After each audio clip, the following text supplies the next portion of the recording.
Post मराठीच्या घरात अनुश्री यांच्याकडून राकेश बापटवर विनाकारण आरोप लावण्यात पाहिलं आणि त्याचमुळे घरातील वातावरण सुद्धा तापलं होतं. सगळेच राकेशच्या बाजूने खंबीरपणे उभे होते. तर घराप्रमाणे बाहेर सुद्धा राकेशला सपोर्ट मिळताना दिसतोय. तर तिसऱ्या पर्वाची सदस्य सोनाली पाटील यावरती व्यक्त झाली होती.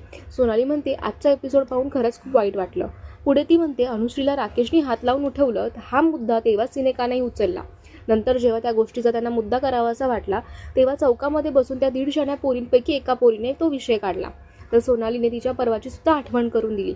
जेव्हा तिच्यावरती असे आरोप लावण्यात आले होते तेव्हा विकास पाटील आणि मिलज शहा तिच्या बाजूने खंबीरपणे उभे होते. तसंच आज राकेशबद्दल म्हटलं गेलं, तुम्ही मला हात नाही लावायला पाहिजे होता.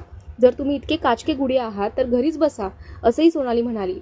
तर सोनालीने रितेश देशमुख यांना विनंती केली आहे की या 150 मुलींना जरा शहाणं करा. सोनाली म्हणते, चारित्र्य कोणाचंही असो, मुलगा असो किंवा मुलगी असो, सगळ्यांचं सारखं असतं. माझ्यासोबत जे झालं ते आज राकेशसोबत व्हायला नको. राकेश यांचं दुःख मी समजू शकते, असं सोनाली म्हणाली. तर मंडळी, तुम्हाला काय वाटतं, अनुश्री आणि रुचिका वागली ते योग्य होतं की अयोग्य? प्लीज कमेंटमध्ये सांगा आणि तुम्ही राकेश यांना सपोर्ट करत आहात ते सुद्धा आम्हाला कमेंटमध्ये कळवा.